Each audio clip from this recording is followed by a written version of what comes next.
मतांसाठी प्रभू श्रीरामाचा गैरवापर करणाऱ्या भाजपचे नितीन गडकरी यांची उमेदवारी रद्द करा अशी मागणी प्रदेश काँग्रेसचे मुख्य प्रवक्ते अतुल लोंढे यांनी केली आहे।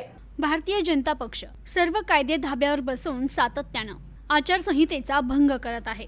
भारतीय जनता पक्षाचे नागपूर लोकसभा मतदारसंघातील उमेदवार नितीन गडकरी आणि आमदार मोहन मते यांनी आदर्श आचारसंहितेचे उघडपणे उल्लंघन केले।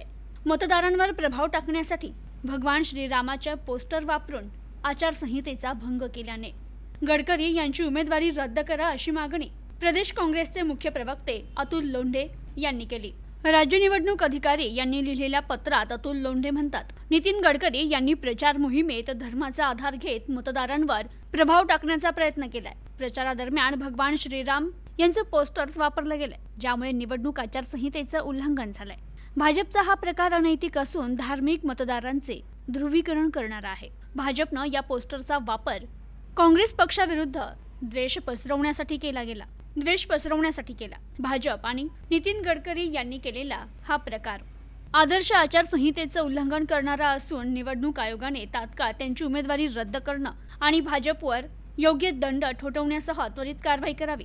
भाजप सर्व नियम धुडकावत असताना देखील निवडणूक आयोग सत्ताधारी भाजपवर कुठलीच कारवाई करत नाहीये। सरकारी यंत्रणा भाजपच्या कठपुतल्या भावल्या झाल्यात। काँग्रेस नेते राहुल गांधी यांच्या हेलिकॉप्टरची तपासणी केली, पण भाजप नेत्यांवर कारवाई करण्यास पुढे येत नाही। यावरून निवडणुका पारदर्शी घेण्याच्या जबाबदारीपासून निवडणूक आयोग दूर पळत असून केवळ विरोधकांसाठीच आचारसंहितेचे नियम आहे का, असा संतप्त सवाल देखील प्रदेश काँग्रेसचे मुख्य प्रवक्ते अतुल लोंढे यांनी केलाय।